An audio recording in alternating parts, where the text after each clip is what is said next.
Wrestling! Why?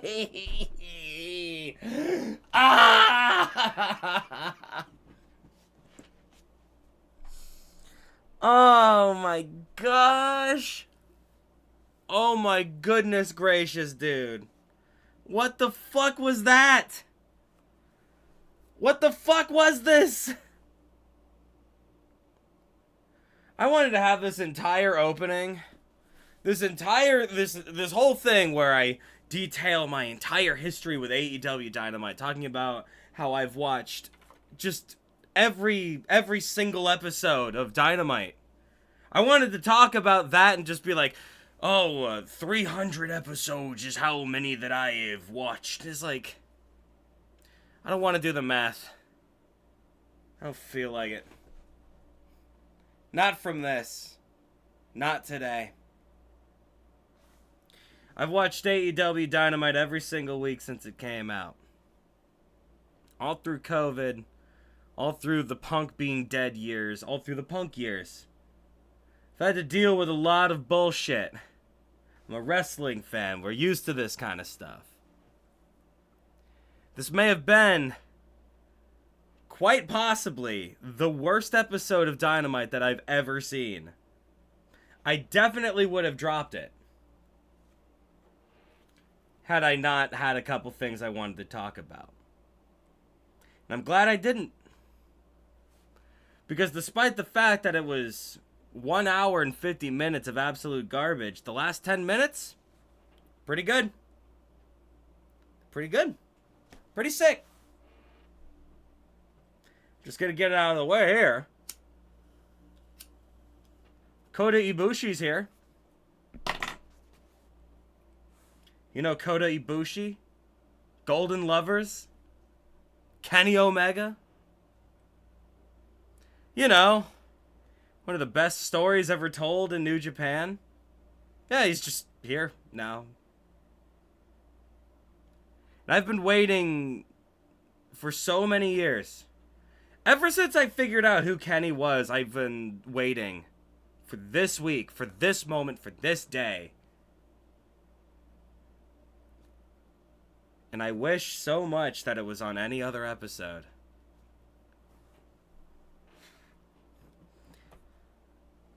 They finally gave me a Golden Lovers reunion on the worst episode of Dynamite that the world has ever seen. What are we doing? It's gotten to the point where the crowd won't even make noise for MJF, man. MJF gave a promo today with Adam Cole, baby. Two of the most talented, charismatic, greatest talkers in the business right now. They have zero chemistry. Every promo they do is so scripted. And yeah, we know that wrestling's fake. Yeah, we know that a lot of this stuff is scripted, right? But we don't want it to feel scripted. We don't want it to feel fake. And usually, despite the fact that his entire persona is about exuding this extremely false personality, MJF always makes it feel real. Because he's just that good.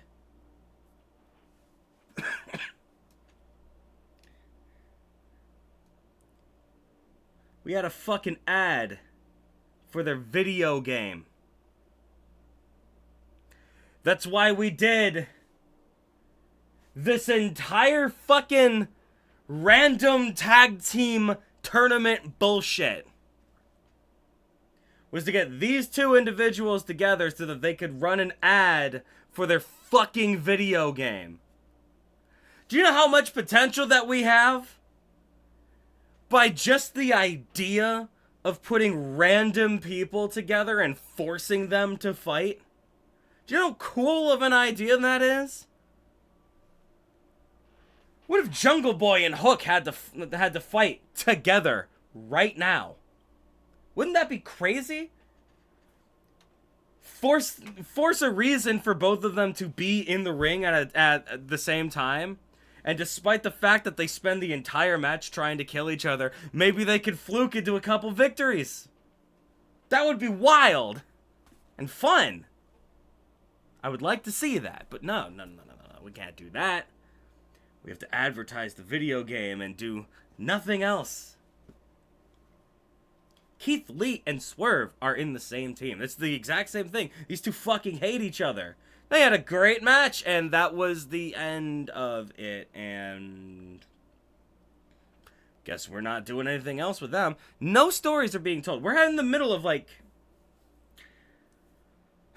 AEW has this fun little thing where they love to just throw a million tournament arcs at the same time.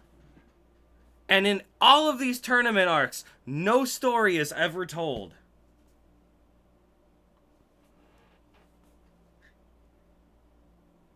The purpose of a fucking tournament arc is to get as many people in a ring as possible so that we can blossom the storytelling potential of having so much fucking talent under our belts. Not to advertise a fucking video game. What are we doing?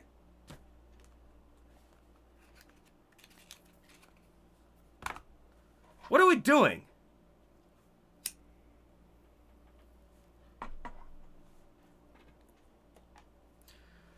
So that's been a bust. Two of my favorite wrestlers are fighting together. I was so excited, and it turns out they suck together. Great. The other one is women's tournament, and no one cares because it's the same thing every week. 7-minute match, 3 minutes of commercial break. Yeah. Cool. I'm glad.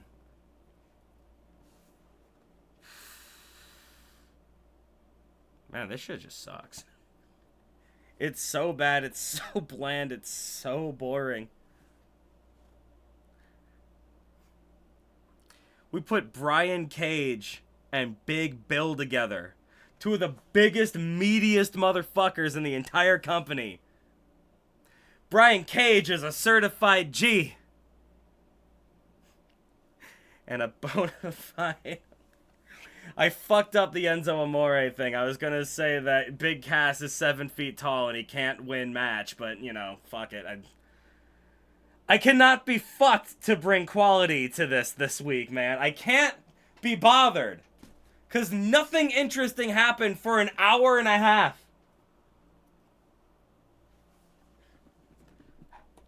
They literally brought out MJF and Adam Cole. Like I said, two of your biggest stars. MJF came out. This was the first time I have ever, in my entire life, this is the first time I've ever heard MJF come out to silence. Not a single person was cheering. Not a single person was booing. Do you know how fucking bad it is?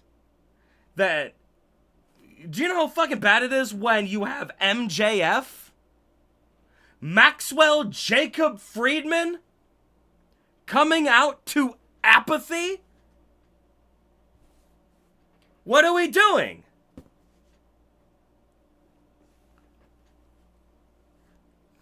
The last time I talked here, I was excited. Everything was cool and good. I was having fun. And it just completely dropped off, man. I didn't talk about wrestling last week. Why? Because nothing of interest happened. The most interesting thing that happened this week is that a thing that I have been waiting for since practically the beginning of AEW, it was revealed in the worst episode of AEW.